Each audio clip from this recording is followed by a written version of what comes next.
ছোট পর্দার অভিনেত্রী কেয়া পায়েলকে নষ্ট মেয়ে বললেন জোবান আহমেদ। এমন একটি শিরোনাম ঘিরে সোশ্যাল মিডিয়ায় শুরু হয়েছে ব্যাপক আলোচনা।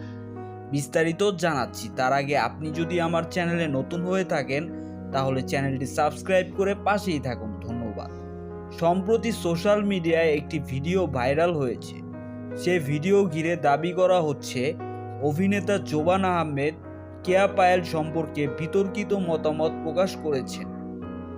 অভিনেতা জোবান আহমেদ নাকি কেয়া পায়েলকে উদ্দেশ্য করে বলেছেন, পায়েল একটি খারাপ মেয়ে, সে অনেক ছেলেদের সাথে একাধিক প্রেম করে এবং তাদের কাছ থেকে বিপুল পরিমাণ অর্থ হাতিয়ে নেন।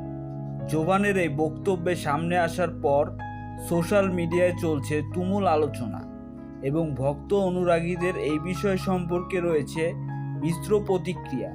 কেউ বলছেন একজন জনপ্রিয় অভিনেত্রীকে সোশ্যাল মিডিয়ার মতো প্ল্যাটফর্মে এসে এভাবে বলা ঠিক হয়নি। আবার অনেকে বলছেন এই বিষয়টি তদন্ত করা হোক। সো ভিউয়ার্স, এই বিষয়টি নিয়ে আপনাদের কি মতামত কমেন্ট করে জানাতে ভুলবেন না। ধন্যবাদ।